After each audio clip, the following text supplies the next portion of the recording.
Now, while we're all together, I've had a request from Steve through from the Wimborne Video Club, and they would like a copy of the film that we made years ago called Time for Tea. I rather think it's Barbara that wants yeah, she wants to see it really.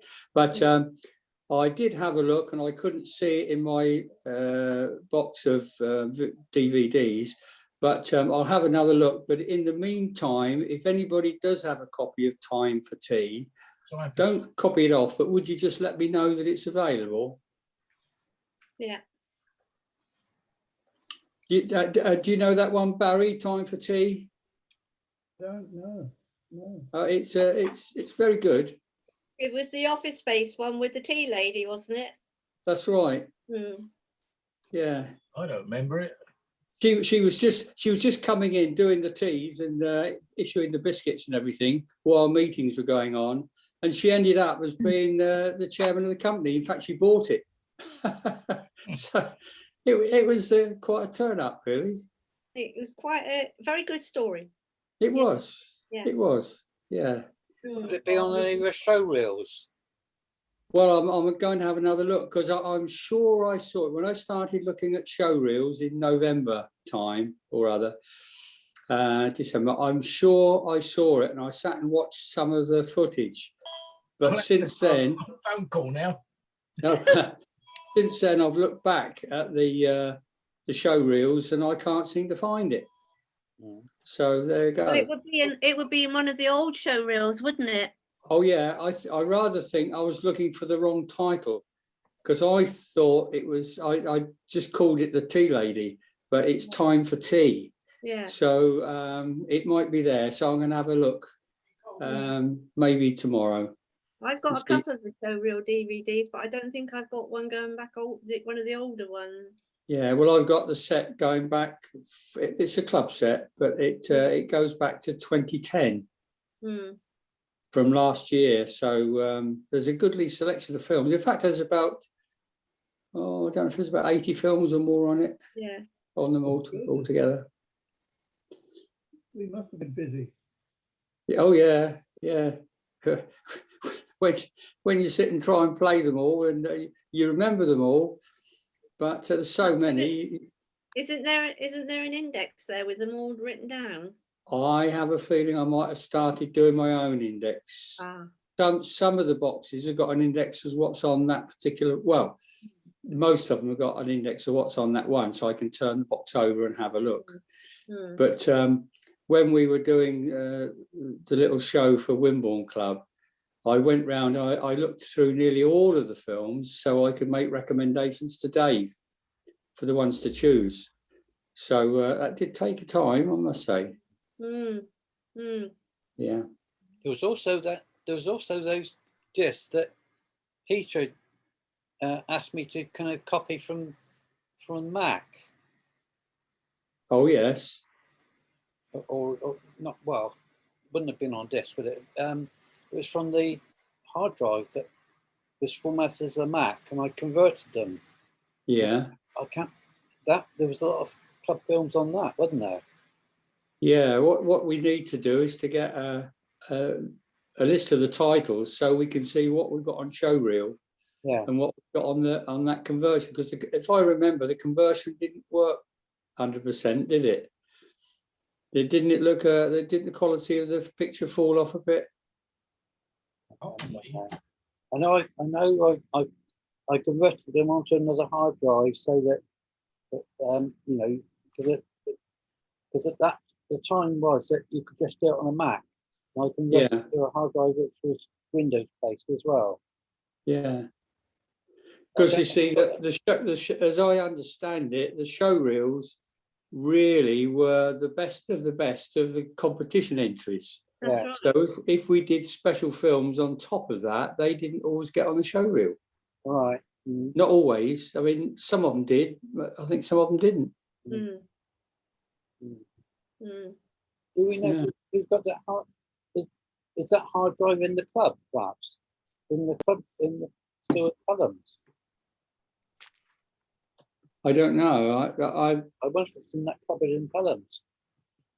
All we got from Peter was all the DVDs, the master DVDs. Because there's quite a bit in that cupboard, isn't there, in Pelham's? I've also asked about getting access, Mm. and nobody's got a key. She's taken everybody's key, so she's there is nobody with a key to get in to Pelham's, and we can't get hold of her. So I've tried that so that we can access our equipment, but we can't access it because we can't get in. Mm. But my son said he'd go down tomorrow afternoon and see if there's anybody there. And if there is anybody there, you'll show him his warrant card thing. Because being in the police force, he might get a chance of getting in if she's there. You know. Oh yeah, well, it's our equiment, it's our stuff. Yeah. Well, through the autumn and early through just after Christmas, I was wandering around the Pelham's grounds from time to time, and there was a lot of NHS activity there. And I asked a couple of the people that were on the door how often somebody attended the office. And they said, well, the young lady does come into the office about once a week, but she flits in, does about 10 minutes, quarter of an hour, and goes out again. So, and there's no warning when she's coming. So she has been going there, but you'd never catch her unless you camp out. I know at one time she was going in very early in the morning, or very late. Mm-hmm. For the simple fact was, I expect she didn't want to catch anybody. No, it's true. What's Dave showing us? I've Oh, yeah, got Pelham. with a phone number on it. Is that the same number? Hang on, go back a bit. 15. Yeah, that's the number. Hang on, that's the same number, but you got no joy with that. 1 minute. Oh right, you tried that one then. I'll try. Yeah. 572826. That's right. Yeah. That's the only one. No, nothing. As I was saying earlier, the mailbox at Pelham's is completely full, so there is no way of being able to leave messages. Oh. Mm-hmm. So she doesn't pick up any of the messages. So we need the power of the force then. Yeah. May the force be with you. May the force win. Let it win. Yeah. Yeah. You know, put a message on the window outside, and for her to ring us. Could you put a message on the window outside? You know. But it might get ripped off with the youngsters. Might take it off, mightn't they? Isn't there not a letterbox? Is there a letterbox? You can put a note through the door. There's got to be. But whether she picks up the mail or not, if she doesn't pick up her messages, will she pick up her mail? Oh, I suppose so. I just thought you could just pop the note in the door and then she could contact you that way. Yeah, that's the point. You think you want me as a bit of muscle? That's what it, Yeah. That's what it is. Airport security. Well, we'll see what we can do. See if we can get access. If we do get access, what is it? Do you want me to get the whole lot out, like the projector? Well, it wouldn't be a bad idea just to see what is there and make a list for a start. Yeah. Because we did have a list of club equipment, but it might not be valid at the moment. So we can see what is actually in Pelham's. So and if there is a DVD, if there's a hard drive, then you'd like that, wouldn't you? Oh yeah. But okay. say for saying something went missing or there was a break-in, and we were asked what was there. At the moment, we wouldn't really know for sure. No. And some of it is valuable. So we should make a current list. Yeah. Okay. We'll go on from there. Right, are we ready for the little chat now, little talk? Yeah. Okay. Yeah, as before, you might want to take notes, but if you desperately want to look at anything again, I can always send you a copy of these notes by email, so you don't have to write anything down really. We also are recording it, so okay. Oh, that's good. That'll go on YouTube. So if anybody wants to revisit the recording, they can do as well. Okay. And I'll try and keep my voice level up just a little bit, but if anybody can't hear me, just give us a shout and I'll speak up a bit or repeat what I said. Okay, so you will become aware as the talk goes on, especially as it finishes, that there are lots of different viewpoints and opinions about SD cards and how long they last, and it just depends who you ask. so it's a little bit airy-fairy, but nevertheless, we can form our own judgments as to how we want to use them and what we want them for. Right, so SD cards were first introduced in August 1999, so it's not that long ago, resulting from a collaboration between SanDisk, Panasonic, and Toshiba. And they were mainly used for storing text data. I don't think they had any clues that people might want to store photographs on them or even video, possibly sound, but they might not have even thought about music. It was really just for text. Anyway, a few years after that, three, 4 years after that, they introduced the mini SD cards. And they were introduced really to go in mobile phones because the standard card was a bit clunky to go in the modern phones. So now before we go any further, obviously you'll be concerned about keeping your data and not losing it. So I've got a big warning here in bold and capitals. Do not do any form of film editing while your card is still connected to your PC. So we're all guilty of it. We put the card in the PC, we download some of the stuff onto the hard drive, forget to take the card out, and then we start editing. But you've got to remember that data is going in and out of this card in a two-way system. It doesn't just transfer into the computer.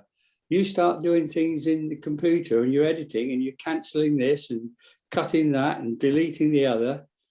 The messages can get back to your card and they can wipe your data off or corrupt your card. So when you've put your data into the PC, take the card out, number one. And that goes for if you're doing photos or video or anything really. Right, so SD card variants and options. There are today a huge number of card variants available. Very briefly, these can be listed as, first of all, size. There are 3 physical sizes of SD card. There's the standard card, the mini card, and now the micro card. And it amazes me that the micro card can do all the things that the other cards can. So you don't need much space in a big card, do you? But you can, Right, can't you? Sorry? They're easier to lose, those small cards, aren't they? Oh, it is. Yeah, I've lost When some they cards for priority. months on end. They're gone. Yeah, well, you know, I put them for safety in a box and put them in a drawer. Then I can't remember which box and which drawer. And you can turn things over and you can't find them. Anyway, capacity. The capacity of the card has risen steadily. When they were first introduced, they were possibly about 4 gigabytes. Now, by 2014, that had gone up to 2 terabytes on a card. Yeah, huge. And the speeds changed. By 2014, they'd gone up to what they call speed class 10. So the micro cards have increased in capacity as well. And by 2019, the micro card capacity went up to 1 terabyte. And when you think that that could be in your phone, and the thoughts of having all that memory in just a phone, it just blows my mind. Now, there's also what they call the SDUC version, which is the latest, and it's reached the dizzy heights of 128 terabytes. Now, that's absolutely enormous. You can't think of 128 terabytes, and speeds of up to 985 megabytes per second. Whereas normally it's about sort of 100 and that, but this goes up to 985. So just to have a little review then, 2006 to 2008, we had cards called SDHC and SDIO. They were high capacity cards and went up to 32 gigabytes. Going on from 2009 to 2019, you suddenly saw the SDXC card. XC meant extended capacity. And the earlier one, that's SDHC, meant high capacity, HC. SDXC is extended capacity. And that comes out in versions 3.01 to version 5. So now we've got a whole myriad of cards. We've probably got 15 or 20 cards there already to choose from. This progression allows generally increasing data transfer rates. So the cards are getting faster as well as being a bigger capacity. Speeds, speed rating. A card's speed depends on many factors, including the write amplification. This means write as you do writing, needing to overwrite more data than requested, and freeing up erased blocks and moving data around to achieve wear leveling. What this means is when you're putting data in on a card, the card's a clever little character, and if you keep putting your data in and cancelling it, deleting it and putting it in again, you actually wear out the little cells. They get less accurate and all sorts of things happen. You get dropouts and things get forgotten. So the card decides to share the wear around the card. So as you're putting the data in, it puts a bit here and a bit there, a bit somewhere else, a bit somewhere else, and a bit somewhere else. And of course, as your card gets filled up, it's squirreling all this data round and round the card. You think you're just plonking a photo on, and what it's doing is splitting that photo up into various bits and hiding all over the card. And you've got to give it time to do that.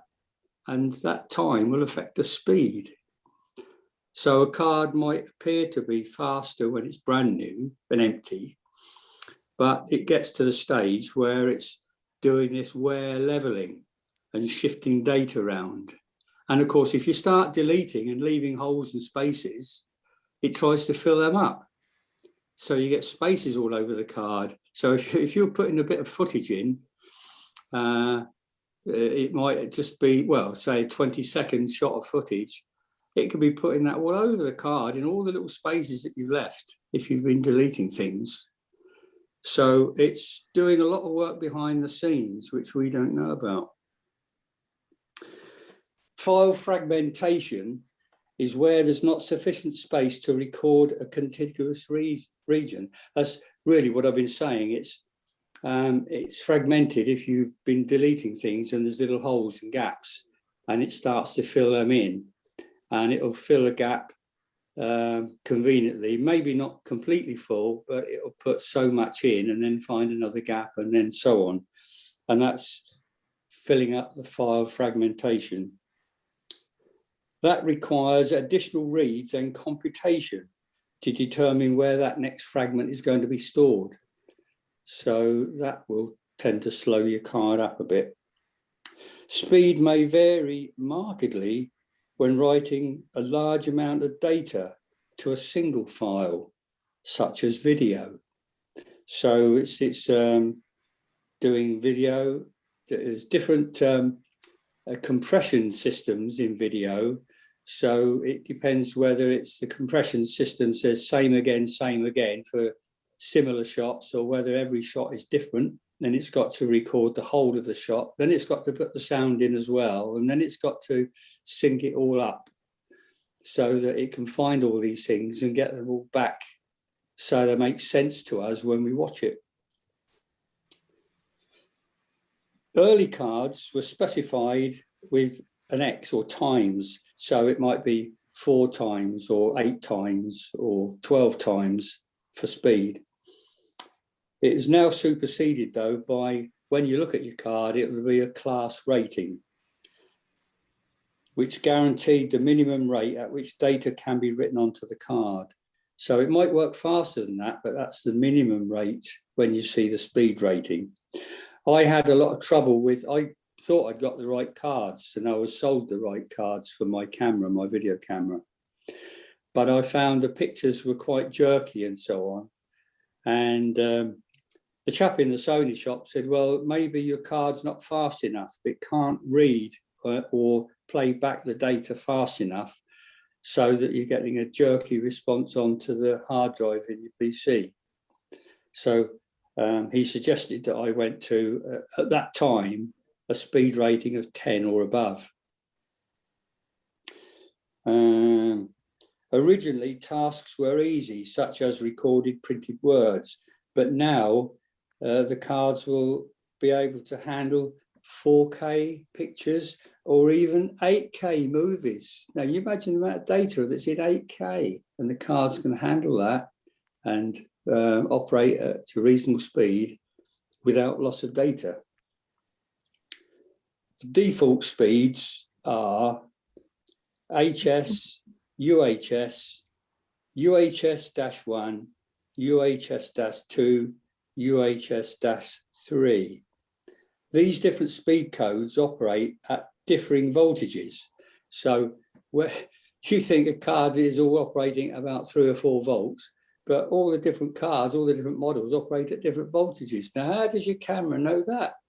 And when they designed the camera, they didn't even have the cards available, but the camera still seems to tie up and work with the right voltages. And when you're downloading into the computer seems to accept these different working voltages as well. So that amazes me. Many other variations of cards are used, including a different number of contact pins. Now, I thought all the pins would be the same, but maybe there's, I don't know, perhaps there's about 14 pins there, but perhaps on the older cards, not all of them work. But as you get the faster and faster cards, bigger and bigger memories, more and more of the pins are brought into play. And I didn't know that. So, for example, the micro SDHC and the micro SDXC cards labeled UHS-1 using a 50 Hertz clock. Now, they call the timing of these things, it all runs on like a clock system, and so does your computer. And when they try to run it faster, you can get more, you get your computer to do more tricks and work faster, but that's called overclocking. And there are settings deep in your computer, and you can set your clocking rate. And if you work it too hard, it gets too hot, and then you can have a burnout and you start to lose data. So this clocking comes into it as well. So using a 50 Hertz clock, transfer 4 bits when the signal rises and another 4 bits when the signal falls, transferring an entire byte on each clock cycle. Hence, a 50 megabyte per second operation could be transferred using a 50 Hertz clock.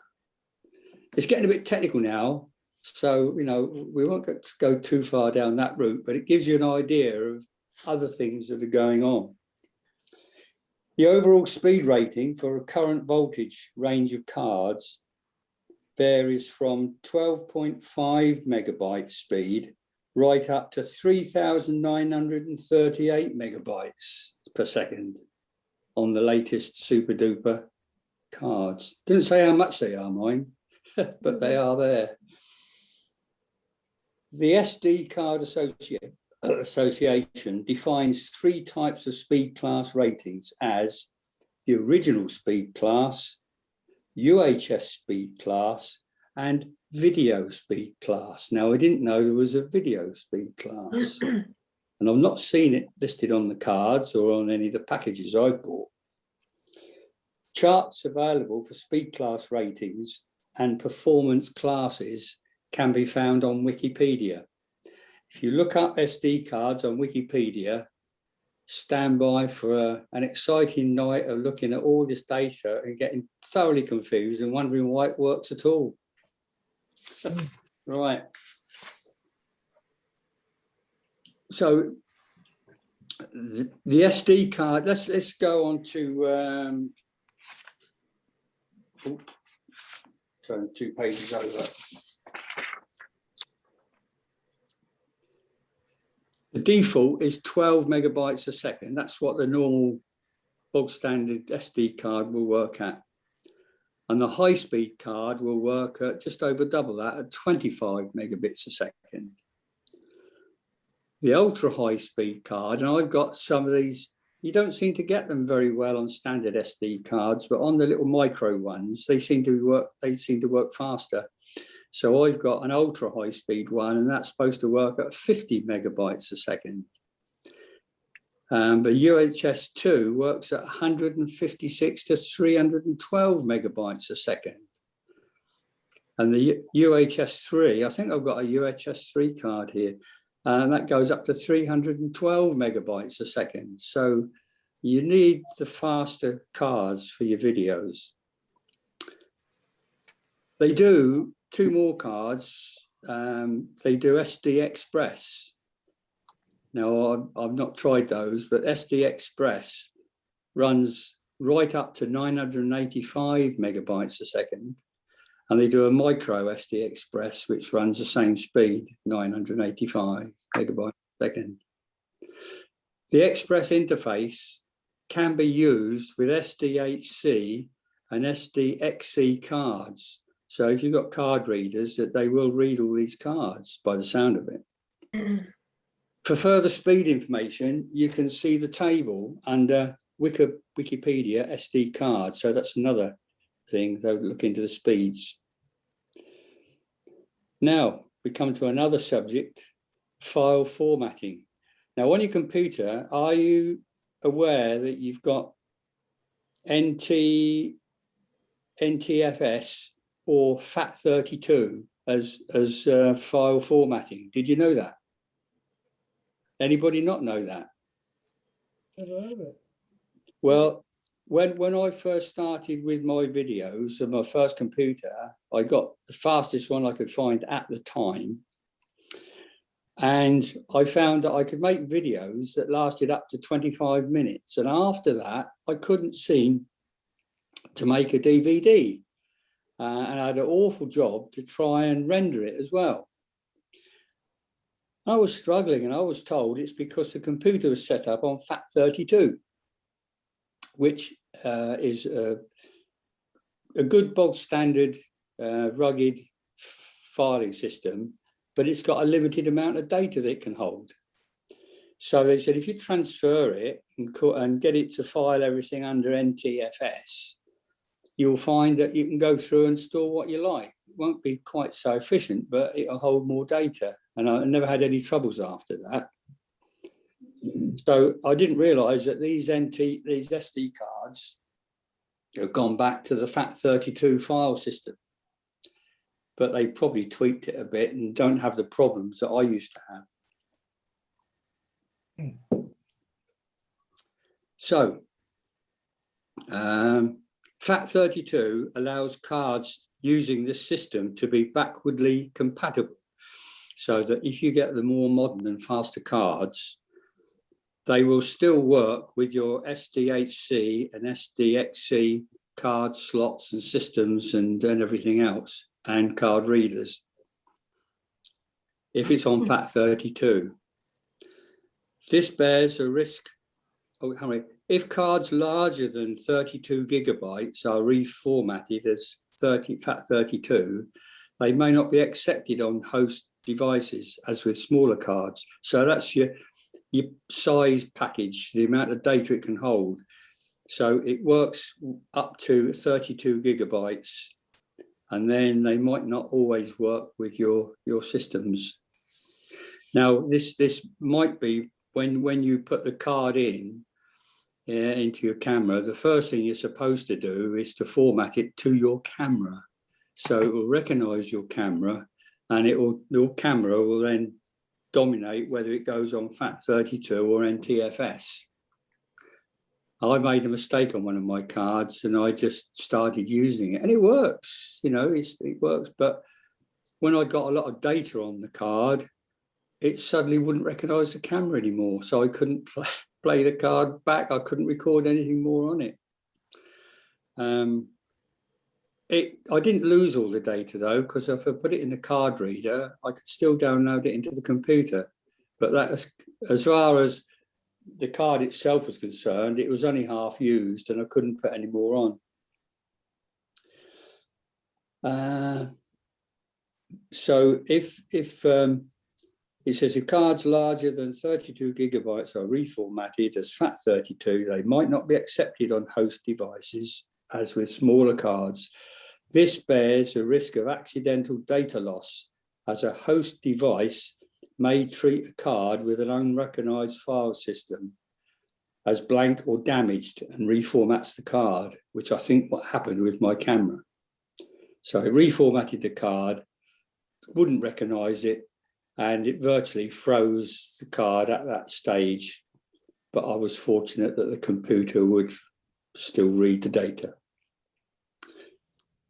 Note, some PC systems are NTFS, though I'm not recommending you to use that on the card, as it will affect the wear leveling and shorten the life of the card.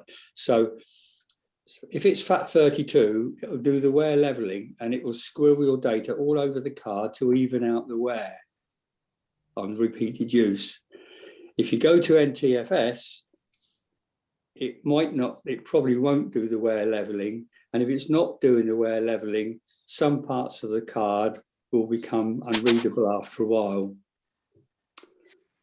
So best to leave things alone. Let your camera sort out when you reformat it, and keep your fingers crossed and carry on filming.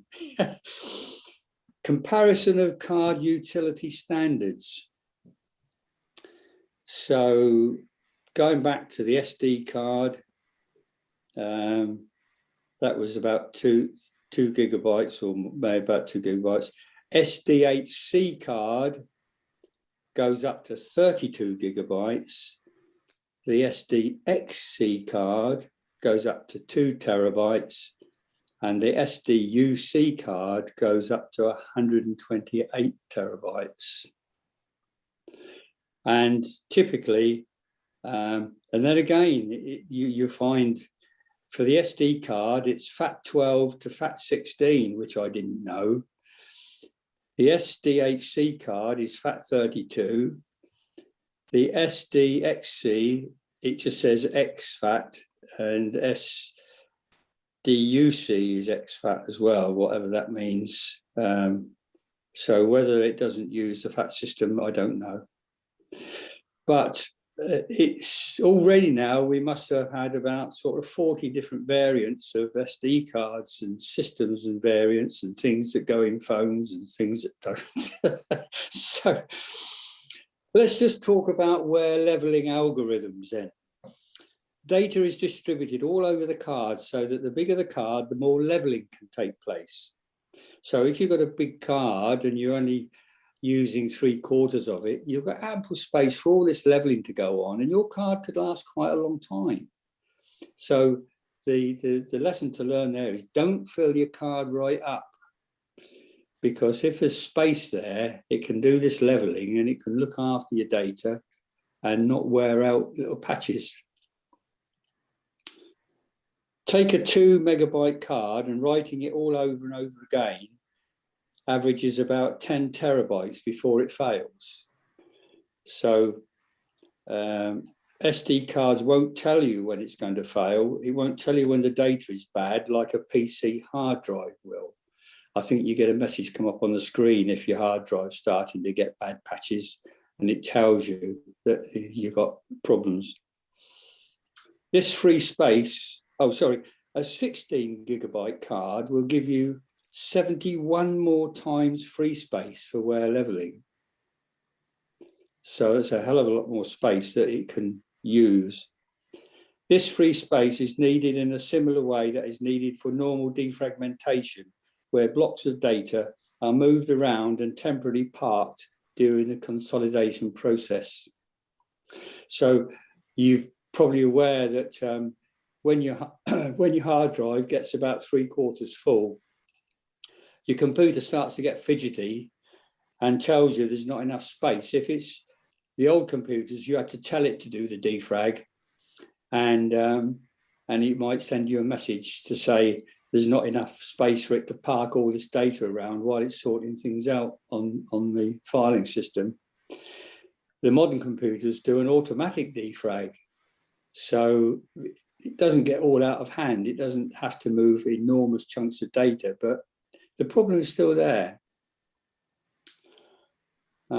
Card security. Cards can protect their contents from erasure or modification. They can prevent access by non-authorized users and protected copyright content using digital rights management. So there are a lot of security features on the card, which we never use. The only thing we do is slide a little slider across when we're finished with the card, so that you can't record over any film that you've got there. You won't delete anything. So by using a little slider, we get the card into a playback only mode. So the use of cards in a mobile phone, that's a whole other new story. So it brings in so many other things that we won't go down that route for tonight. Counterfeits, they can be substandard manufacture. So if you buy cheap cards, names you don't always recognise, they can be cheap manufacture. They might have bad wear patches on already, all sorts of things. Or some manufacturers are a bit crafty. They do get genuine cards. So if you buy a SanDisk card, you think, oh, this is okay. But if it's a counterfeit, it might be labelled faster than it really is. So you think you've got a super duper high speed card, and it could be a bog standard card, which is only half the price, but they're selling it to you a bit more than that. But you're not getting the card you thought you were getting. Life expectancy, problems and care. Do you wonder how often you should replace your camera's memory card? Maybe after a year or 2 or 3. What is the expected lifespan of the card? Well, they ask various people. We've got some user comments, and we've got some comments from the trade on this. The trade viewpoint is, well, your life expectancy depends on how it's manufactured. The current technology, along with normal usage, typically should give a lifespan of 10 years or more. Now, that sounds good, but you've got to think of considerations.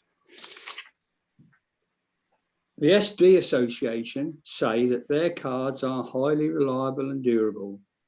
They should exceed the expectations of their valued customers. There is no such expected lifespan, and if the card gets faulty, they will help resolve the issue. If the card cannot be fixed and is still under warranty, they will replace it. Trouble is, if you've got a one chance of getting a film and it's on that card and the card goes wonky, it's all very well for them to replace the card, but they can't replace your footage. The company called Calumet Photo, they say it depends on how often the data is written to it and how it's handled physically. It's good to upgrade to a newer card annually because the newer card's performance may be improved. Sports photographers and anyone who shoots a lot should have backup cards and renew both cards annually to be on the safe side. Magazine called DPR Review. A full-time event photographer said, I may do 100 jobs a year. If I used the same cards for every job, I would get a 5-year lifespan. So he reckons he could do 100 jobs a year in 5 years, for 5 years. 100 jobs. Yeah. There could be weddings or something like that. A wedding photographer explained her storage case held numerous cards ranging from 1 gigabyte to 8 gigabytes. Asked why she doesn't have any 16 or 32 gigabyte cards, she replied simply, some types of memory card fail. So if all your photos are on a 32 gigabyte card and it fails, you're in deep trouble. If you've only got 1 gigabyte and it fails, well, it's no big deal. So if it's all on a 32 gigabyte card, entire weddings would be lost. User comments on card life. From a worker in microelectronics, the write erase endurance varies from 2,000 to 100,000 cycles.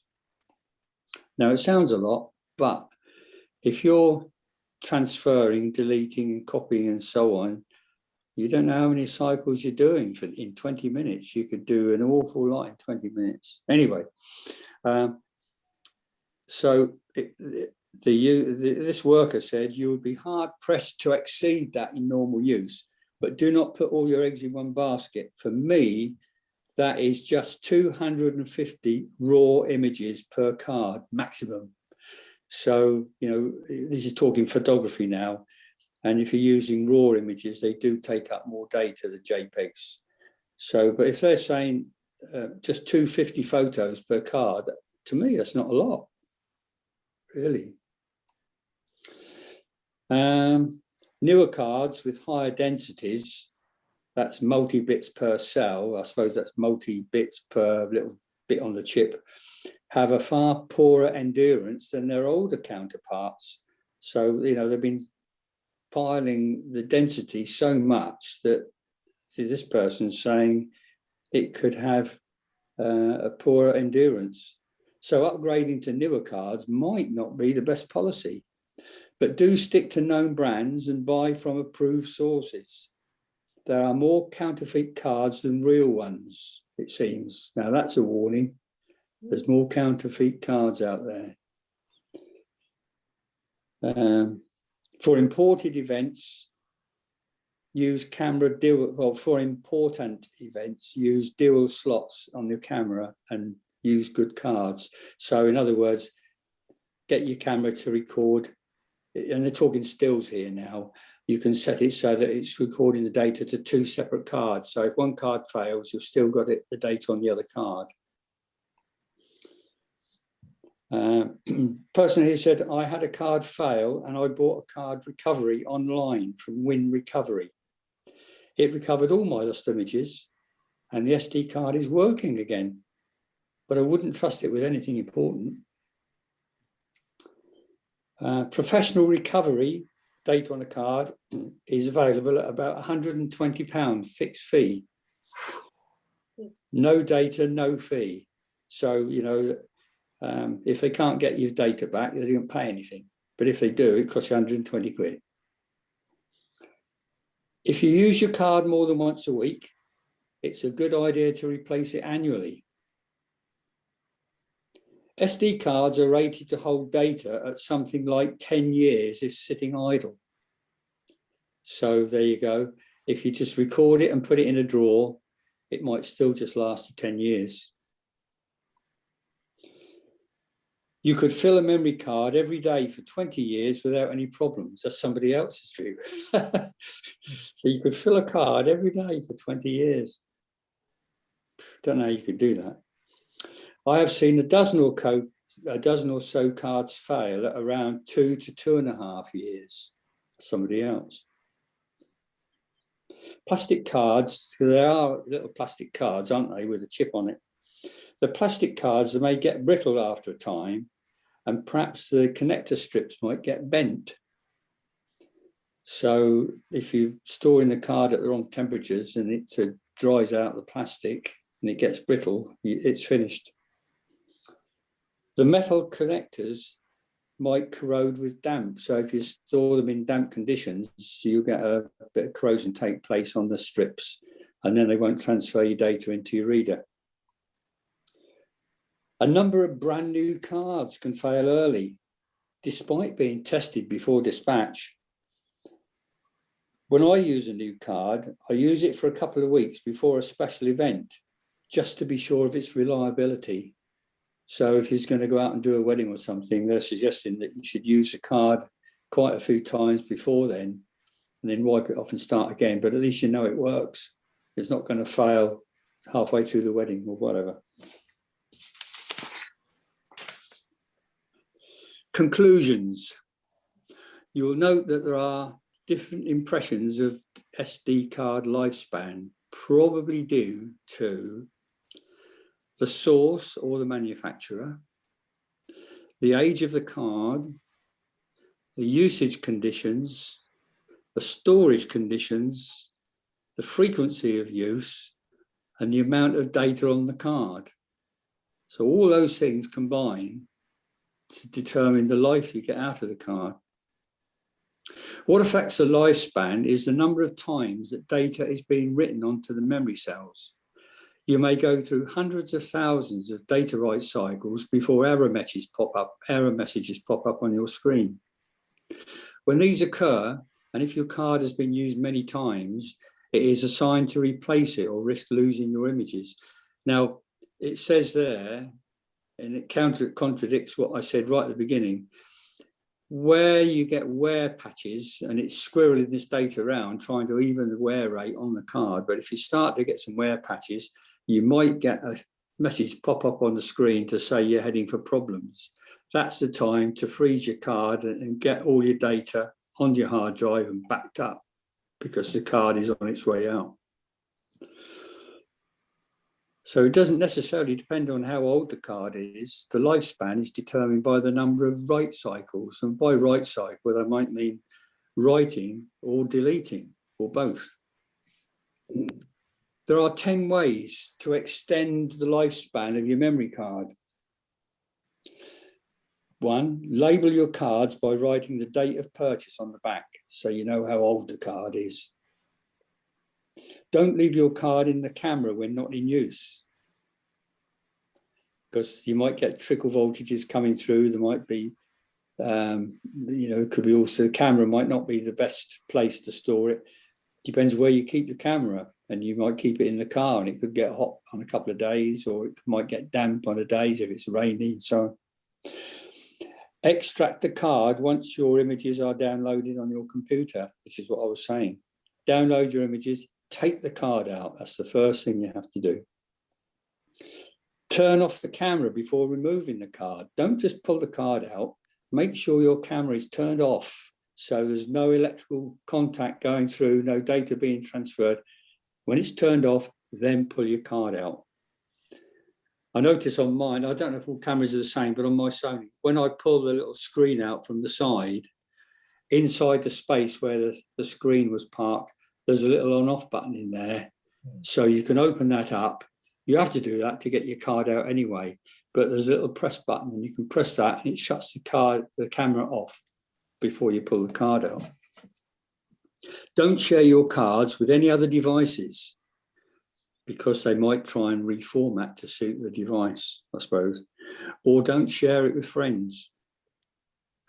Number 6, store your card in a protective cover to safeguard it from handling and dust. If you get fingerprints on those little contacts, they're going to start corroding and then you won't get your data transfer. So keep your fingers off the contacts. Don't edit or save to or add any other data or other media to your memory cards from your computer. Well, you've got to do that in many ways, but be careful when you are editing using your computer on the card, I would say. Keep your cards dry and away from hot or cold or dusty places or damp. Don't edit or delete images within the camera. Download and format later. Number 10, keep your fingers off the contacts again. And number 11, a third time I'm saying it, don't do any form of film editing while your card is connected to your PC. Take the card out first. So that completes story on SD cards so far. It's quite a headache to put your head around all that. There's a lot of do's and don'ts, a lot of cards that you can choose. If you're going on the more modern fancy cards, you might find that the voltages don't always tie up, or the contacts don't always tie up, or the numbers of contacts don't work.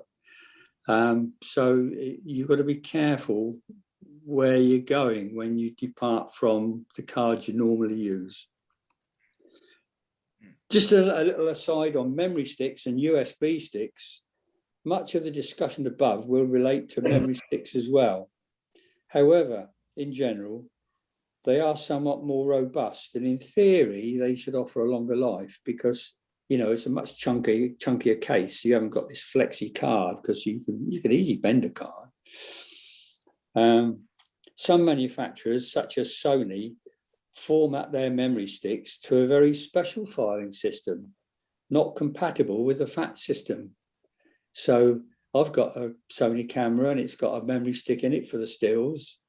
And I didn't know it's formatted to a memory-only readable system. So it wouldn't work in anything else. And if I tried to use it somewhere else, it could mix it up and corrupt all the data. Typical Sony.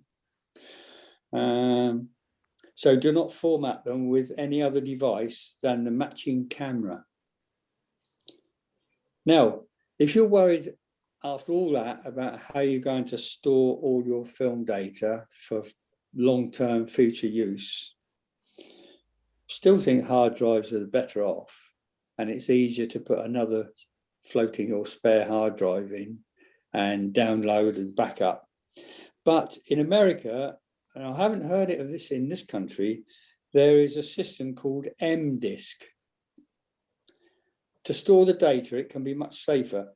They use a rock-like metal layer in the disk, not like a foil or whatever, and they're not affected by heat or cold. I think they were made for the military, and they're made to long-term use. A 5-pack is available in America for $15 to $20. You'll need a compatible burner to use them. So you need an LG M-Disk burner, but they're pretty cheap to buy at $30. M-Disks are tested by the US military to last 100 years without data loss. So your photos will last a lifetime. So there you go. Food for thought. Any questions or any observations, or have I got you all in a twiz? I can't remember what you said at the beginning. I think I'll have to have a copy of it. There's so much information. Well, there is, yeah. And I thought it was just going to be filling one card in, you know, one sheet in, one page. There's 4 pages there. And I thought I'd just fill in one page and go through a few little things, and that would be it. And I was amazed as the story unfolded, and there was more and more data coming out.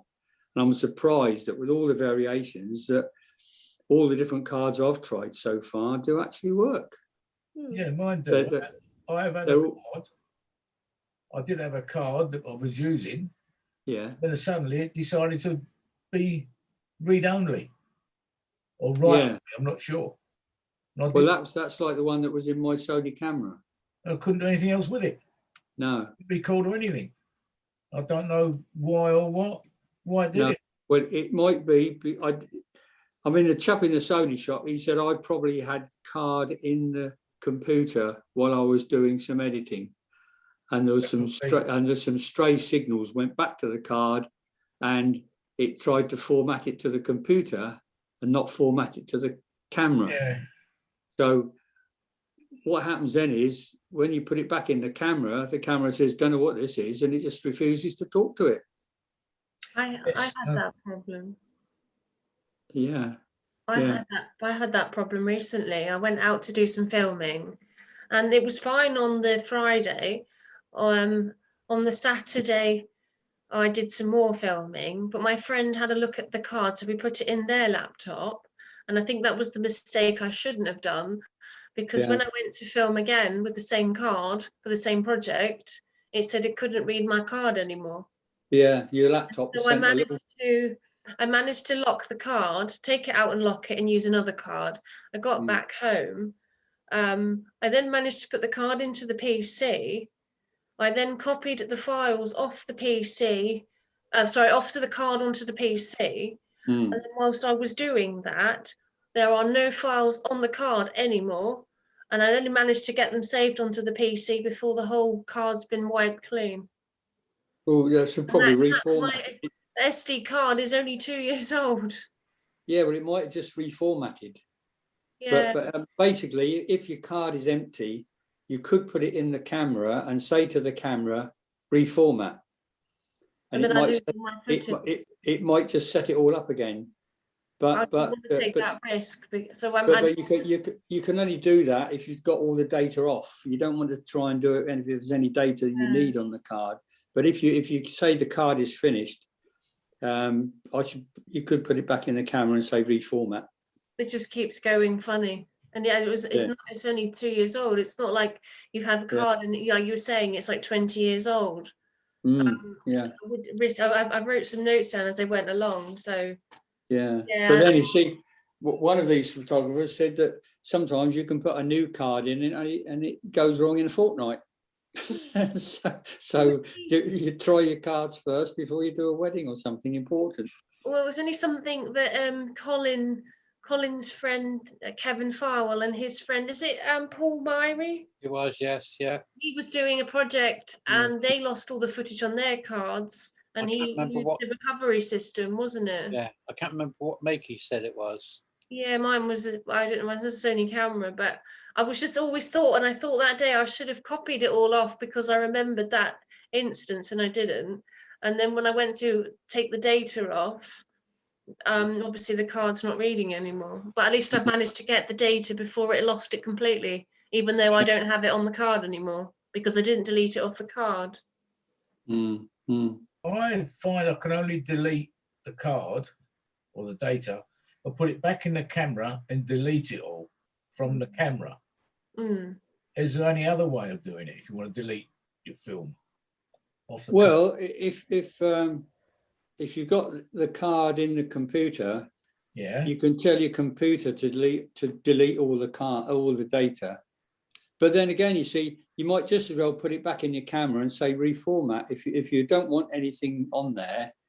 Yeah. If you want to delete the whole card and not just little patches of it here and there, just tell the camera to reformat and it should wipe the card clean and start again.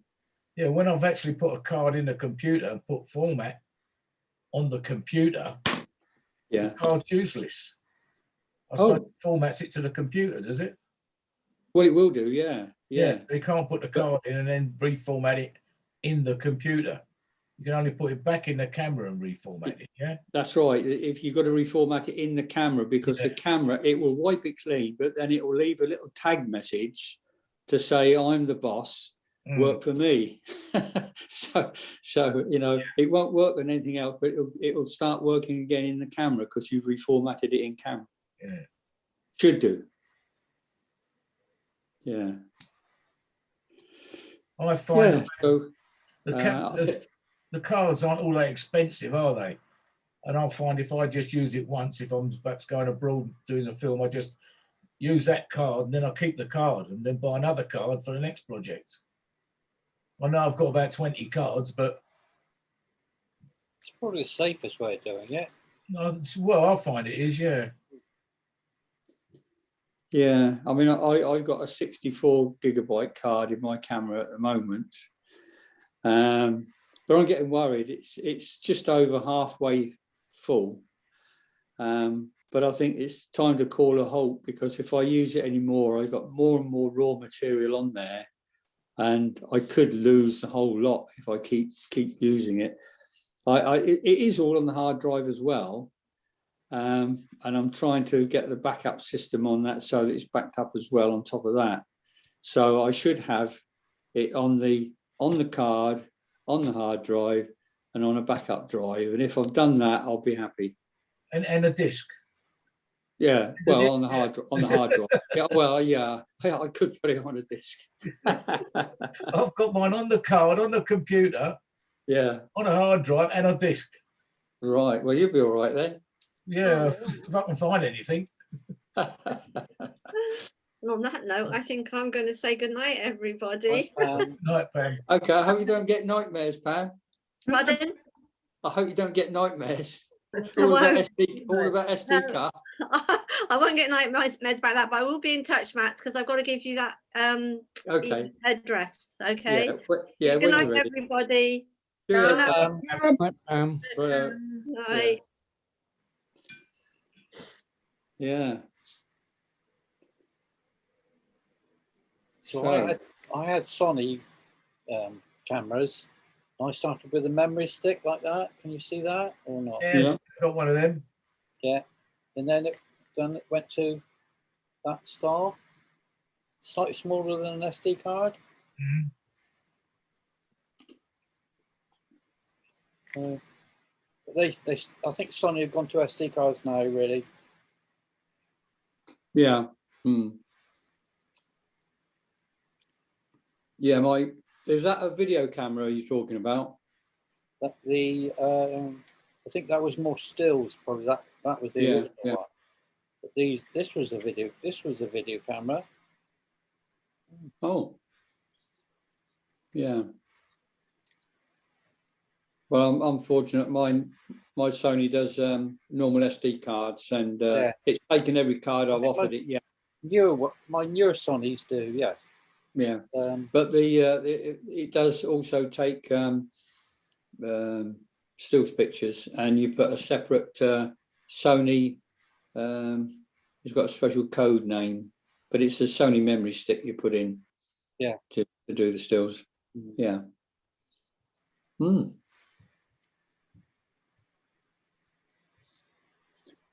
So was that from the IAC magazine then, Max? Sorry? Was that part of the IAC magazine? No. That's a bit of research that I did, and I went on various sites all about SD cards, but the one that gives you the most data, the most interesting, is Wikipedia. All right, yeah. If you put SD cards, Wikipedia, and look at that, you'll be gobsmacked what you find. Well, I've been gobsmacked tonight, Wolf, what you've found. It's been incredible. I wish I hadn't known about all that, really, Max. I'm really worried now. Well, it makes you wonder that it all works. Oh, yeah. Especially when they brought out so many variations, and they have to make sure it's backwardly compatible, except for the very new ones, the very high-speed ones. Yeah. Now, so that lecture really completes the set, because we did tapes, VHS tapes, mini tapes, and so on. And then we went on to DVDs. Now we've done SD cards. So if somebody said to me, well, how would you store your data for the best? You'd say, have a read. Read up this in the next 3 weeks, like I'll tell you. No, I wouldn't be able to. I mean, I think I'd still recognise a hard drive, a separate hard drive, but you've got to be careful with those. The only thing, the new bit of data I come up with was this M disk in America that was developed for the military, and if that stores data for 100 years, I mean that's really something special. Also, what they reckon is a solid state hard drive, don't they? Well, that's another thing, but I don't know. You see, we haven't looked at that yet. No.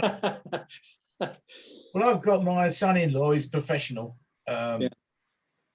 He just does graphics and things, but he keeps all his stuff on a solid state hard drive.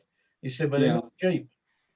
They're about 4 times the price, aren't they, of a normal hard drive? Yeah, and they weren't all that big to start with. No, that's right. I had a feeling that when they first come out, the maximum size you could get was about 16 gigabytes. Yeah. Which wasn't that. So they started putting them in computers, but only to get your computer to start up and use the main bits of software that you want on there, like Windows and that. But after that, you had to have a normal hard drive to store all your other data, which you put on. Mm. But like all these things, I expect those solid state hard drives will get bigger and bigger and faster. Like everything, yeah. Mm. Mm. I mean, if you've got an SD card at say 2 terabyte, blimey, you'd never take that to camera, would you? There's so much stuff on it, you'd never find anything. Well, that's true, but you'd be scared to death that if it went wrong, just think, oh, what are you going to lose? Yeah. You know, and if you said, well, I'll back it up onto another 2 terabyte card, how many weeks would that take with your computer running at chuntering speed? Right. Yeah. Yeah, there's no easy way of storing your data. No. So I've got what is called a Ninja, which is this little box, which uses hard drives. Just a laptop hard drive, like that. Yeah. Yeah. Into a caddy. And then you slot it into this Ninja.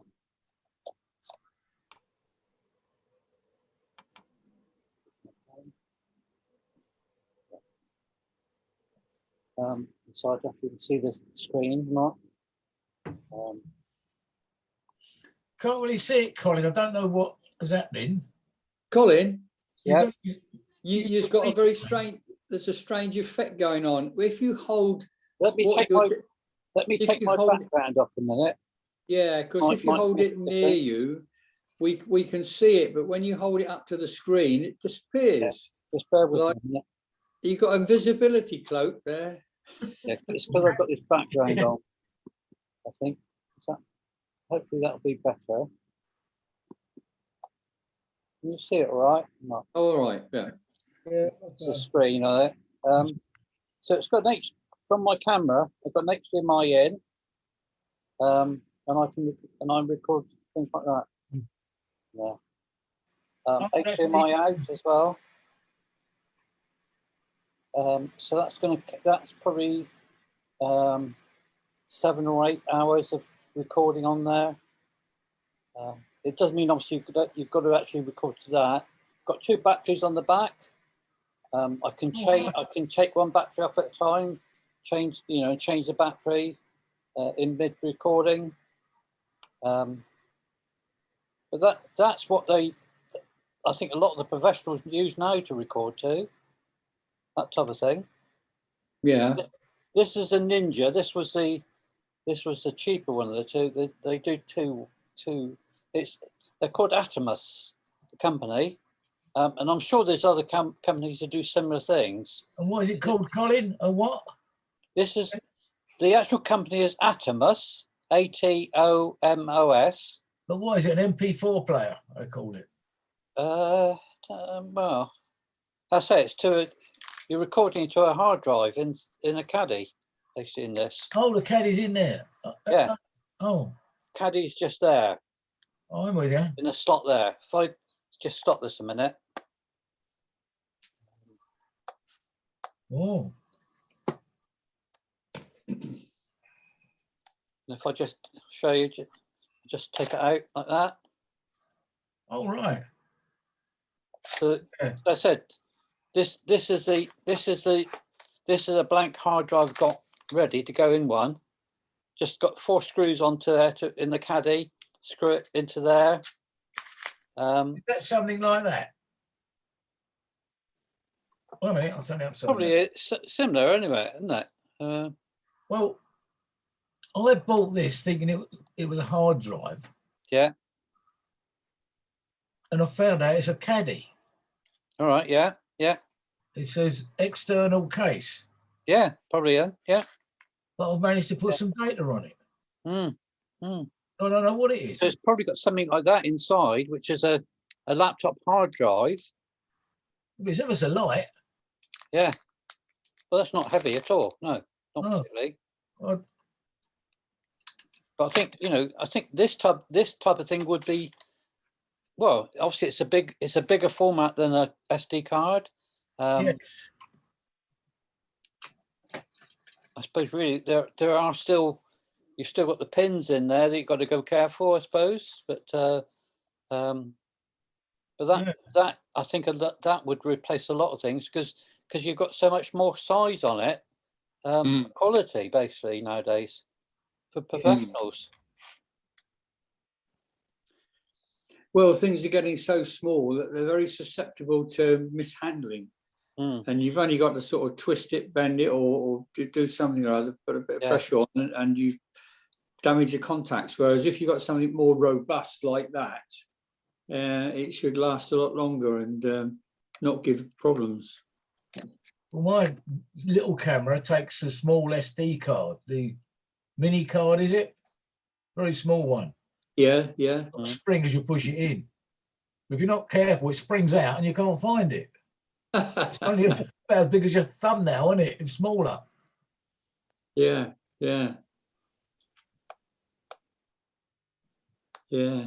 so I don't know what's best. Huh. Anyway, that's something I do. Obviously, it's not so portable because you've got to carry this around with you as well. But I say this, you've got HDMI, 2 HDMI ports there, one for in and one for out. You're just connecting from the HDMI from the camera, so the camera is just using as a lens only, and then recording onto this. Very likely that has got a plug for fitting into a television as well, has it? Yeah, well, it's got an HDMI out. Yeah, so you can put that straight through the TV or whatever. Yeah. So could you mount it on your camera, Colin? I wouldn't. Yes, I could do. It's got the standard tripod mount on it. So in fact, it's got one each side. So yeah. Right. There's so many ways now, aren't there? Yeah. You've got a separate actual playback for going in the computer. I've got a separate box with a USB on it. So when you want to put the actual material into your computer, you just use the other box. Right. The caddy into the other box. But I've used it quite a few times, for some events anyway. And good, good quality. That's good, isn't it? If you want to show somebody a film, just say, "Look at my film," and yeah. So the as you say, it's a continuous story of storage, I think, isn't it? Yes. Yes. Yeah. Yeah. Just sort of show you that anyway. Yeah, very interesting, Colin. How much are they? Have you found one make of card more reliable than another? I was going to say that. Has anybody experienced any cards that have failed with them, or? Well, for me, I always buy SanDisk. SanDisk. They were one of the originators, and they got a good name. So I'm not really. Well, I did try 2 other cards when I bought the camera, but that's what the shop recommended, and I don't think I had such good results from those. I always seem to get a good result from SanDisk. I've always kept with them, I think, actually, a personal choice. Yeah. I've used SanDisk, Kingston, quite a few different ones, and I've never had any trouble with any of them. Yeah.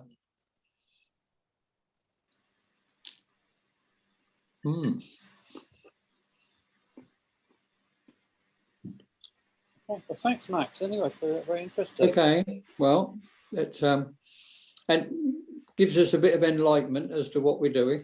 That's Gives very us some good, thought, Mac. doesn't it? Very good. Yeah.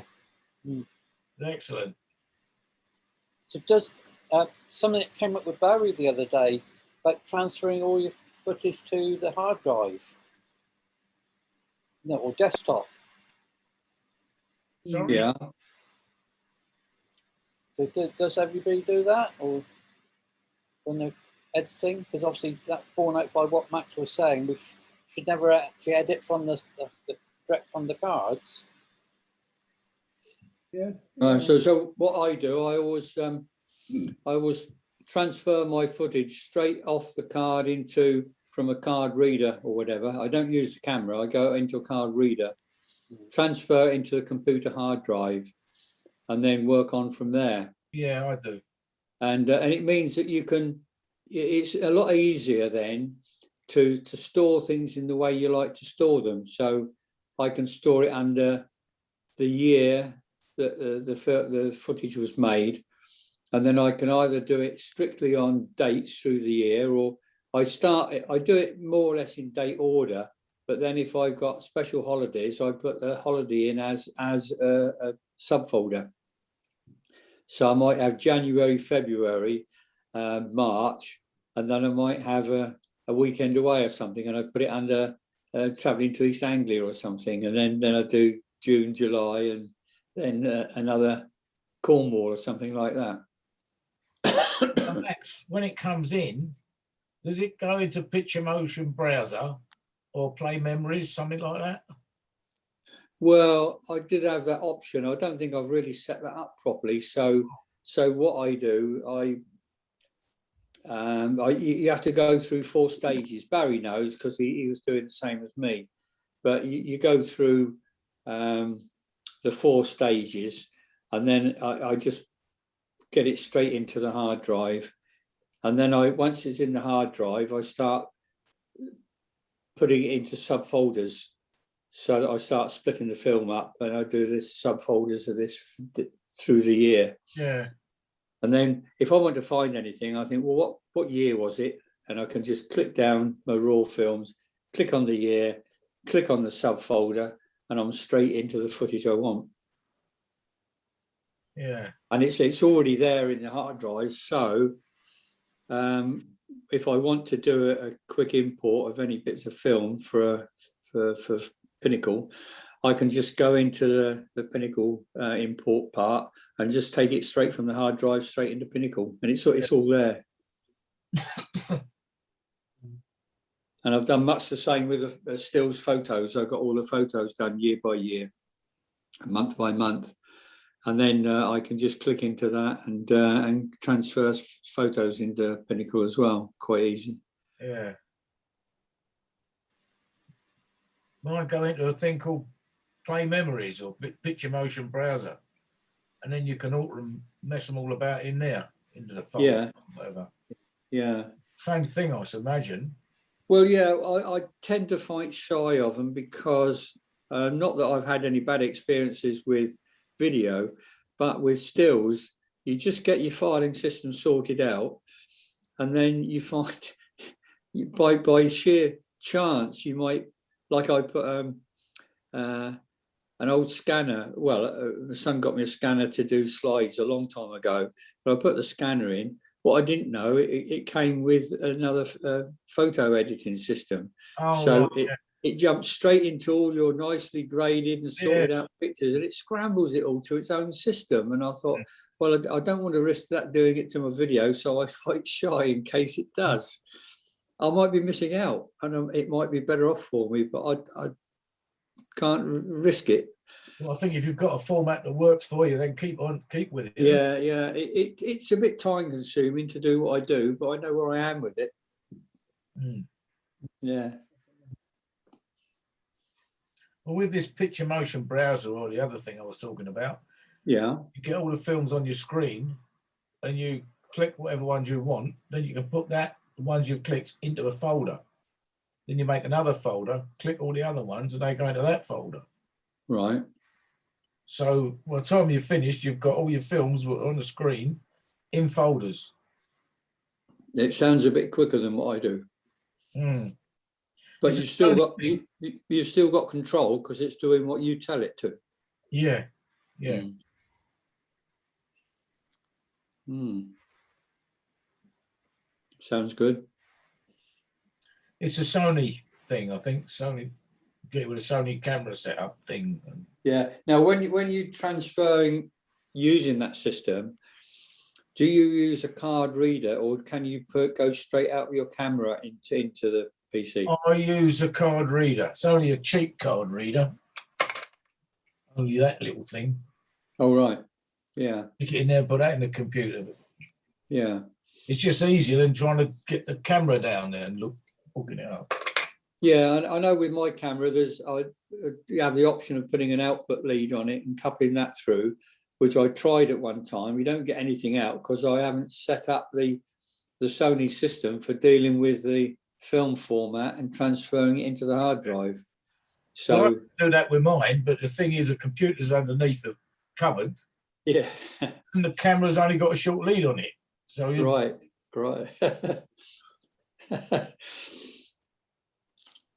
Mm. We're going on to another subject. because my one's only got. Oh, sorry. I don't know if yours is the same, is it? Got a little lead sticking out. Oh, yeah, that is small, isn't it? And that's for charging up as well. You charge it up from that. Okay, that's not not much, is it? No. So then you need an extension lead in it. Yeah. Anyway.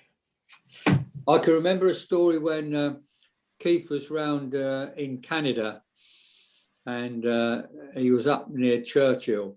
The temperature was about -40. And to film at all, he had to keep the camera under his coat to keep it warm. And when he got the camera out, the battery life was only about 5 minutes. Yes. And then if the cold got it, and of course, I think a lot of the time he had difficulties with charging at one stage. So he was going into, he got a little charger and a lead and that. He's going into the toilets and plugging it in there and holding his camera while it was charging. But with a little lead like that, you get, oh, mate, wouldn't you? Yeah. Put it on your head, wouldn't you? Yeah. Oh, dear. Yeah. Yeah. Any news of Keith? Sorry, Sorry? Any news? Is there any news about Keith? We haven't heard anything he's been up to. No, I the last time I spoke to him was about sort of 4 weeks ago now, I suppose. But he was doing all right, and getting out and about and doing a bit of filming as best he could. But it was a bit risky, he daren't travel too far. No. But his horizons will open up shortly when we're allowed to travel where we want, more or less. Did you say he hasn't got the internet? That's why he doesn't join us on this. He hasn't got I don't know if he doesn't really have the internet, but I think he can probably get something on his mobile phone, but it's not really satisfactory. But he did get a laptop at one time, but there was various learning difficulties with it and various other problems. And in the end, he just gave it up and said, oh, well, I won't bother. So, if you're going to pay for internet, you've got to make it worth your while. And you've got to, I didn't realise, I didn't use it for some time, but eventually when I did it, I ended up by, we get one laptop and then or iPad, and then you get another one, and I've got about 2 internet radios, and bit by bit you find there's so much can be connected to it, and it pays its way now, in a way. But Barry, how are you getting on with your film editing? Are you doing all right now? Yeah, it seems to be settled down now. Good. Yeah, I followed all those instructions from you and Colin about how to import it, and it all worked perfectly well. So I was able to edit normally. Oh, good. Yeah, so I've been able to do my little film. I've been working on the 60-second film. Yeah. It's ever so hard, I must say, to try and compress footage into 60 seconds is really difficult. I know. make it I can remember I had a film lasted about 7 minutes of footage about Swanage, about Corfe Castle, and I was trying to get it to 60 seconds. And you get really ruthless, and you cut it down, and it's still 4 minutes, and you get really ruthless again, and it's 3.5 minutes, and you think, I'm never going to get to 60 seconds. No, it's really, really hard. I know. But again, if you're patient enough, you can do it. Yeah.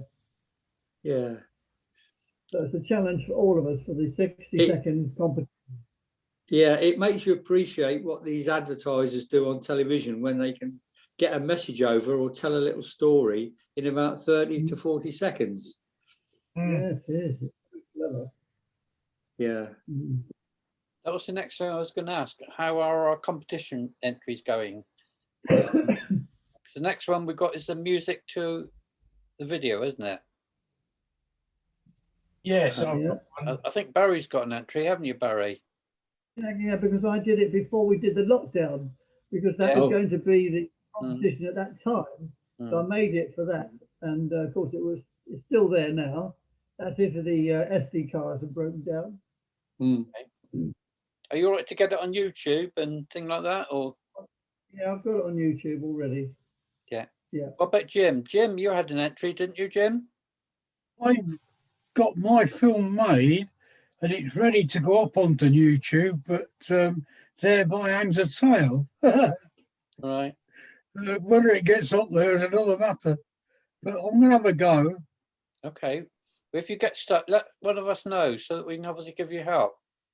Okay, Tar. All right. I've still got all the instructions here that was given. Okay. But, well, I've got 2 separate films and 2 separate music tracks. Is that what's wanted? I'm not sure. No, one film's enough. One film, maximum of 6 minutes. Yeah, one film with one track. No. Two music. It's got to be at least 2 music tracks joined together. I've got 2 short films. Each film has got a different track. Is that? No, it's got to No. It should be one film. One film. One film of a maximum of 6 minutes. With 2 different tracks on it. With at least 2 tracks, 2 music tracks on it. At least two. To give it a different ambience. Yeah. Well, yeah, but the thing, Dave, is what we're trying to do is to see how people to give people the experience of moving from one music track to another music track without being sudden and jarring. How are you going to blend the track? Are you going to let the track finish and start the next one after a gap? Or are you going to fade one out and fade another one in? Or are you going to use 2 entirely different pieces of music or something similar with a similar beat rate so that you just transfer the music and carry on with the beat through? It gives you all sorts of opportunities. And you can see. So I thought the idea was to show a piece of film and with a different music, give it a different atmosphere. Well, yeah, I mean, you can do that, but you might see if you've got, say, a 3 to 6 minute film, you can change the atmosphere halfway through by changing the music. So, right. or you could have 2 different subjects on the same film. You could put both your films together under one heading and call it one film, and just blend your video straight through and blend your music straight through. But it's how you do the blending that counts.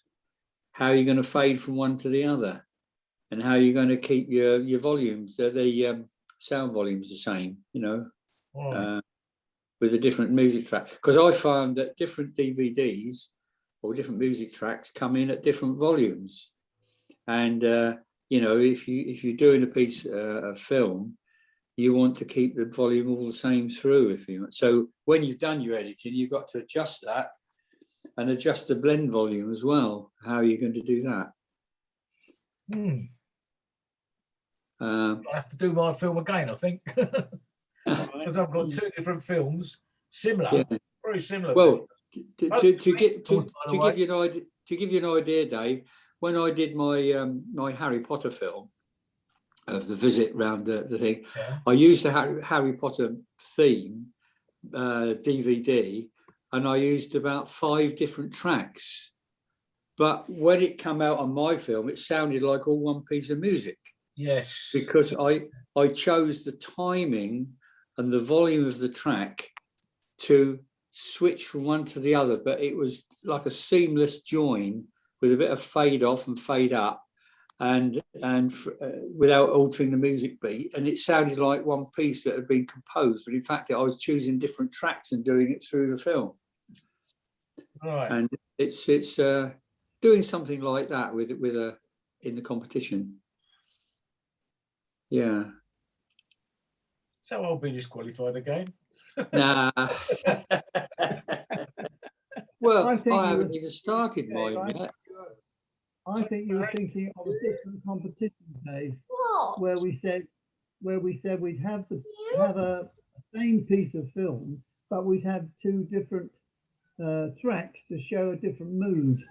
Well, yeah, I mean, that's a different competition altogether. no, you can do that. I mean, the trick is what we're trying to do is to show your competence of using more than one music track and blending it in to do what you like. And if you want to use it to shoot 2 different moods, but when you go from one mood to the next, are you going to do a sudden jump cut sort of thing and a jarring change in the music, or are you going to try and blend it so you just fade in from one to the other and the viewer doesn't even notice what you've done? But it's what you want to do. It just gives you an opportunity to, change the mood, change the whole feeling of it. No specified length of each track. No, Both don't exceed 6 minutes. Is that correct? the total film is the normal competition, 6 minutes maximum. Normal competition, and then it's nice if you can put 2 pieces of music on. If you can put 3 in or more, you might have a film with lots of little bits of music, but it's your skill in blending it and doing it to make an interesting film, to add the soundtracks in without it appearing all bitty or wonky or whatever, just to sort of blend it to make it look quite pleasing. I think I'm within spec anyway, so. yeah, sure. Yeah. Do you think you would have an entry, Marie? Well, I haven't really started anything. I wanted an idea, but couldn't find the music I wanted. So I was going to start and film from scratch, but I'm just wondering if I could find something on a hard drive and then maybe put 2 tracks together for it. But I had, like I said, I haven't really looked around for anything. Okay. What about Bill? You got anything? Yes, I made one about a year ago, I think. I can't remember what competition it was for. The problem I've got at the moment is that since I made it, I've had another mini stroke, and it's affected my memory again, and I can't remember a damn thing now. All right.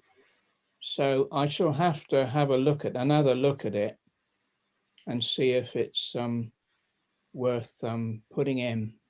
Okay. If it is, I'll download it. I'm hopeful, but I just can't. I'm hopeful I can still find it. I might have Dave's problem and it's pinged out of the camera. If you find it, he'll put it in. Yeah. If you find it, put it in. Well, yeah, they can only disqualify me, Dave. I'm used to that. Especially at Wimbledon.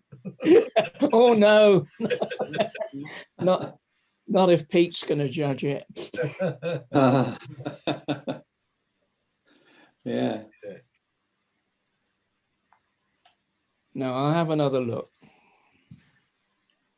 How about you, Colin? I don't know if I've got an entry really, unless I can do something quickly. Yeah, do something quickly. Mm-hmm. Has Max got one? Not yet. I've been spending my time doing the research for the SD cards, but I thought, Right. well, I'd try and cobble something up.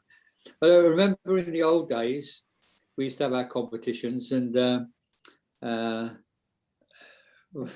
of our members, he used to start his competition entry about 4 o'clock on the day. And he used to put his film together and put the music and the commentary and everything, and it was ready by 7:30 when he turned up. I tell you what, he sometimes won as well. Mm-hmm. Yeah. We don't have to have a commentary, so you can start at 5 then, don't you? Oh dear. Yeah. Yeah, they were the days. Yeah, if we started 2 days early before the competition, we thought we were doing well. Yeah. How long have we got before it needs to be downloaded, Colin? 2 weeks. The next meeting is the music for my video meeting. The next meeting? Yeah, So, fortnight's time. 2 weeks, right. Yeah. And I think we've got the 1 minute film up 2 weeks after, a second meeting after that, I think. Problem with that, I dug one out and I pressed the wrong button and it disappeared. I can't find it. You're not the only one, Jim, who does that. Well, I mean, this one I made for a fortnight.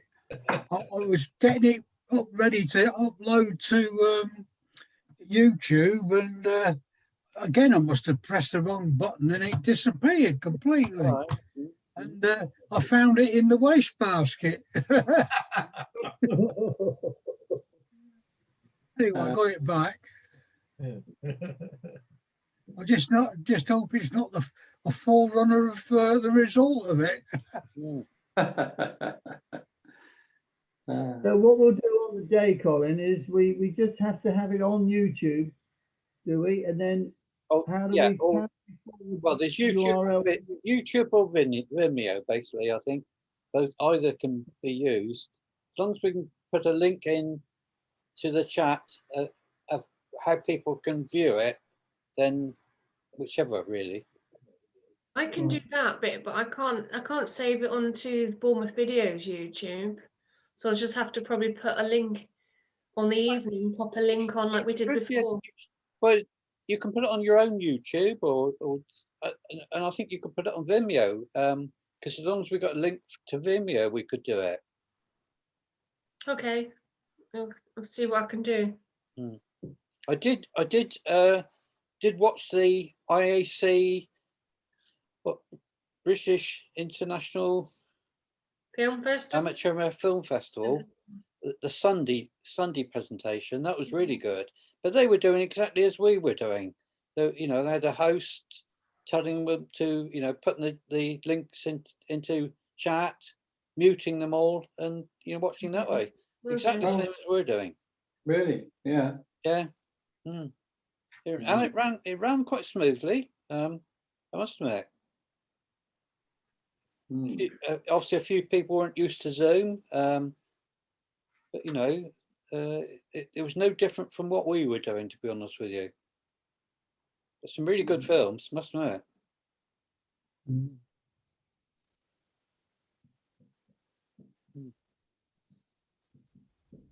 I had a funny thing. I was putting some film onto a disc, and I was using some plus discs. Right, yeah. The plastics disc didn't play on my DVD player. Has anybody else experienced that? In the old days, many years ago, some players didn't like the plus disc and others didn't like the minus disc. Yeah, well, I sent one off to my sister. I sent her a plus disc and a minus disc, but the minus plays, but the plus doesn't. So What discs do we normally use? What do you use? I Mac? always use minus ones. I use minus. Well, I do now. I I use, Minus. Pardon? I use minus. Yeah, only I've got quite a few plus ones and they're no good. I'll have to throw them away. Oh dear. I've also got some other discs that I don't know what they're for because I can't get data on them and I can't get film on them. Can't get music and I can't get film, so I don't know what they are. Oh, strange. Yeah, It was somebody who advertised on the Facebook thing, got some blank discs and DVDs and stuff. Anybody want them free? So I went around and got them. So I got like quite a lot of different bits and pieces. Yeah. I managed to get the plus discs, also these ones that won't play. Because what I did, like before, I've got a rewritable disc. So I make my film on a rewritable disc. So if it's no good, I can record over it again. And if the film's okay, I'll then put them onto these other discs, which I then distribute liberally to whoever wants them. Only to find none of them play. Don't be to me saying, I've got your disc, but it don't play. Yeah. What you say, Dave, about using rewritable discs, I did used to do that. And then I thought, well, it's just as easy. When I want to prove the film, I just render it to a file, a disc DVD compatible, but it's a file. Yeah. Then I play the file on the computer, or I can download the file to a memory stick, and I can play that on my little player, because it will recognize files. So I can play it through on the television, and I know that the film's okay. Then when I'm happy with that, then I can make a DVD after that. Yeah. So quite often, if you look at my films, when I'm in the rendering stage, I render it and I put a suffix F, which is the file version, or a suffix D, which is the DVD version. And I've usually got both on my files. Yeah. And then the file version is handy because I find that the best thing is to use a separate portable DVD, a portable hard drive, and all my file versions go on the hard drive. Yeah. So I've got about 100 films on my hard drive now of all my competition entries over the years and things. But it's just all on the hard drive, and I can take that around with me in my pocket and a little player, and I can plug them into anybody's television and play them.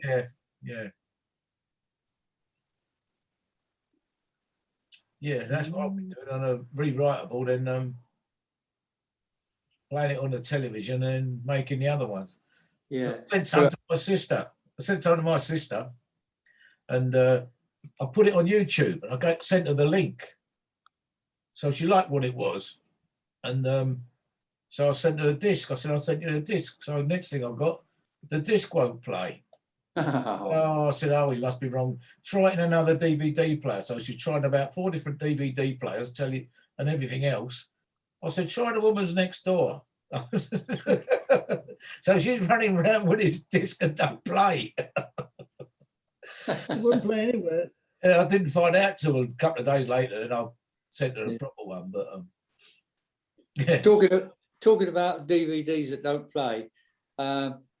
Some time back, do you remember Jack, who was in the club? Yeah. Well, Jack and I did one of his friends' weddings, and he wanted 6 DVDs. So I thought, well, okay, I'll make him 10.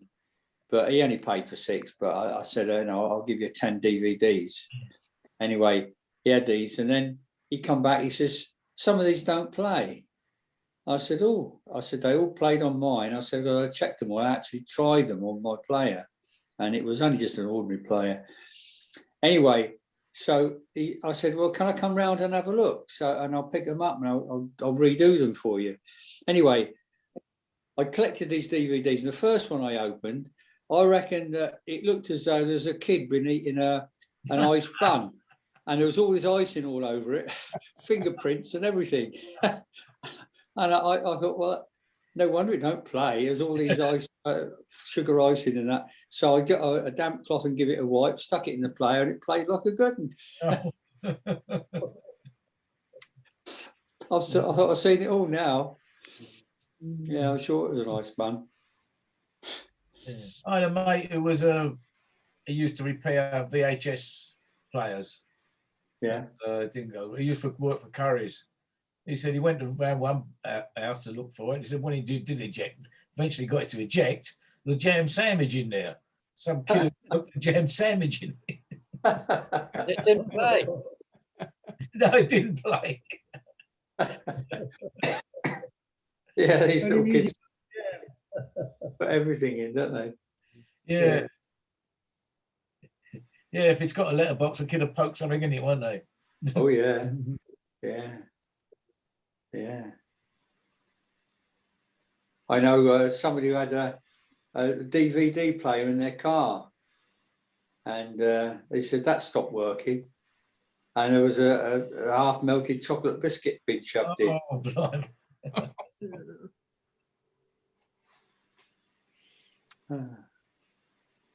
Trouble is, when it's in a car, it's almost impossible to get these things out because they've been made thief-proof, and right. You have to take all the dash out and everything to get them out these days. Yeah.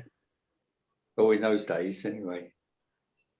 I've got one in my car, DVD player. Yeah. Yeah. It's quite handy sometimes. I was surprised when I had my Volvo a while back.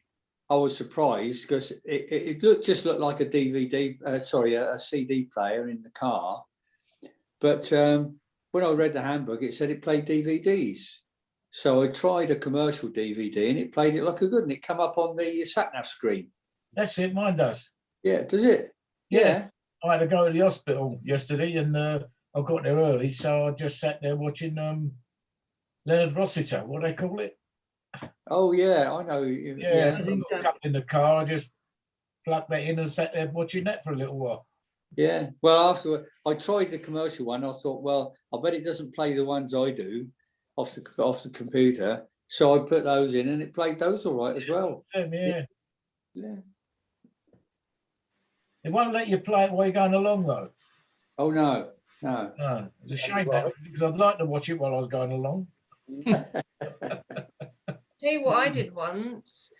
You know when you could record on a CD to put into your CD player in your car? Yeah. I used to put like a print. You print the label, so you do like a copy of a CD that you have, and then I had like labels you could print onto the top. Yeah. Like this, a copy to a friend. It was like an audio book or something, and she popped it into her CD player, and it was fine.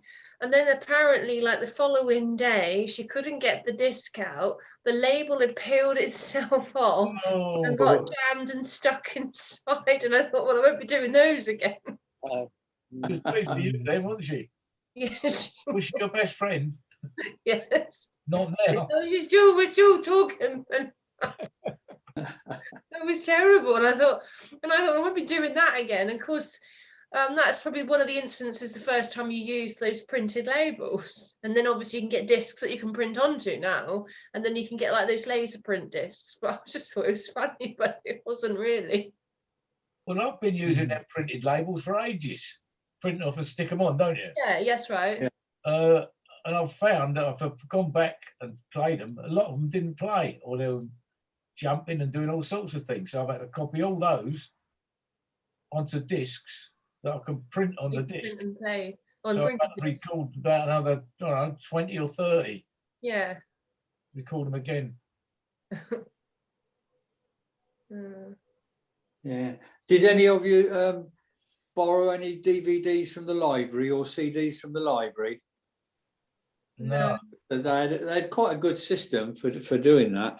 The only thing was that they'd get the standard DVD or CD and then they'd put stickers on. And the glue didn't come off, but of course they were a little bit thicker than normal because they've got to be rugged and they didn't want people to peel them off, you know, whatever. But as they were flying around at high speed, it made the disc a little bit unbalanced. Oh. And I did read somewhere that if these things go round at terrific RPM, you wouldn't believe how fast they go. And if it's slightly out of balance, it can wreck your bearings in the player. Oh. And so I went back to the library and I said, oh, you know, should they could reconsider and put concentric, you know, a sticker which went over the centre hole, as it were, made it concentric so it wasn't out of balance. And I said, you know, I feel I'm almost duty bound to sort of peel all your stickers off before I play them because I didn't want to wreck my player. And we sort of fell out a bit over that. But I did have one, and they put two stickers on the same side, you know, side by side, like. Oh, so, yeah, when it built up to speed, and I don't know if it goes about 5,000 or 10,000 revs a minute or something, and it nearly shook the box to pieces. I couldn't switch it off fast enough, and I put a normal commercial one in after that, and it was a smooth as silk. So it was definitely this disc was out of balance from the library. So yeah, I said they had to be a bit more scientific about it. We had a funny thing with a bought disc. My wife wanted a film that she'd seen and she wanted a copy of it. So she had one of these magazines or something where you can, has anybody got any or anything else? So we put an advert in there. Has anybody got this particular film? About a month later, we got an email back from this woman saying, yes, I've got this film. So I was sent off, well, how much do you want for it? I never heard any more. She was just replying that she's got it. Oh. Not what I do, want to buy it. Just I've got it.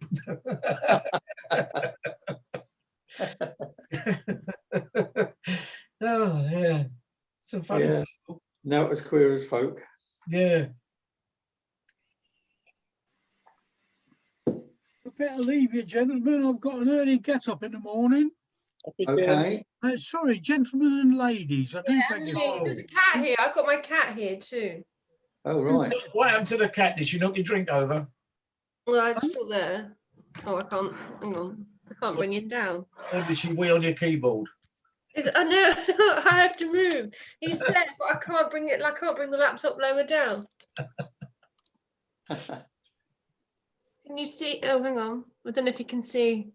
Oh. Oh, yeah. Yeah. I can if you can, but yeah. Sort of. It becomes a pain every now and then, you see. We'll have to get him a high-rise chair. Anyway, good night. Okay, Jim. Good night. Good night. Oh, actually, you can pull it. No. I think it works. Let's go in there.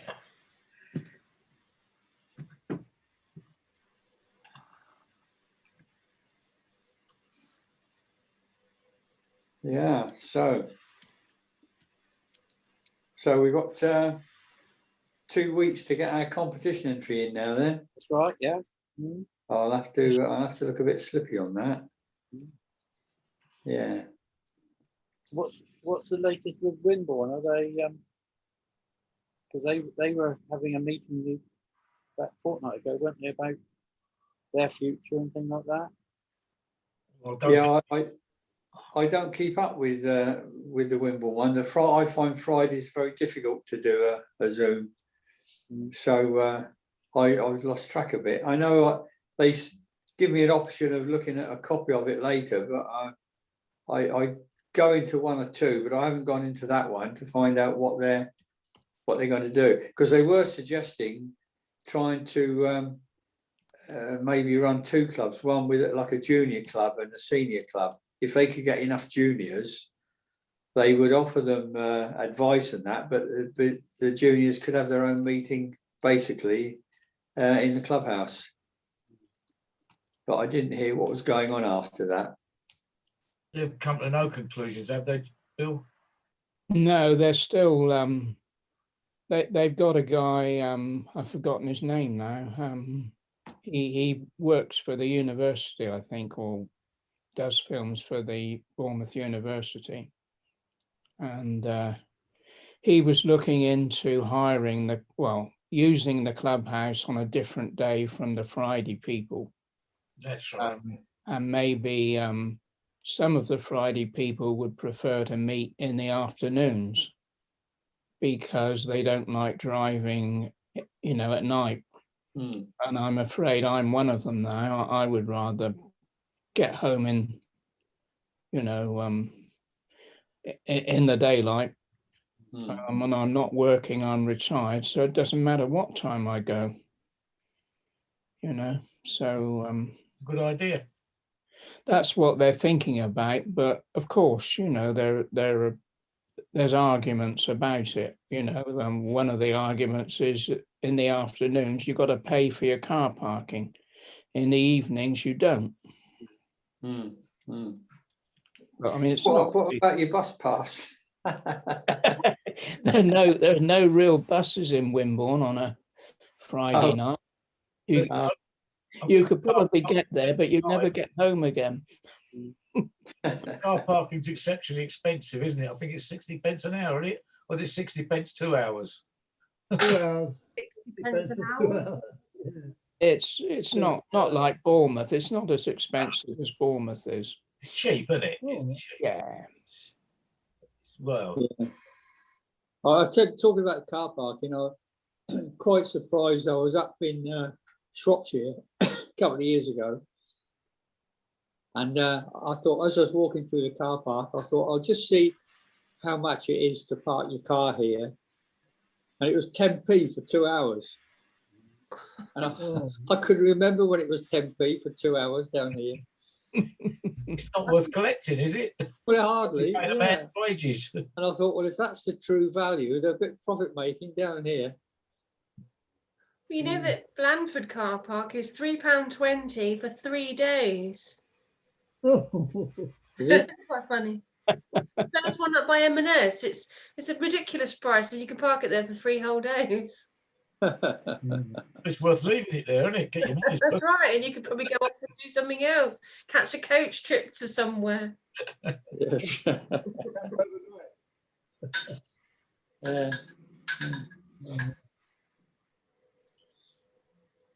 Well, I think I'll say cheerio, folks. It's nice talking to you all, and look forward to trying to get a competition entry ready for a fortnight's time. Yeah.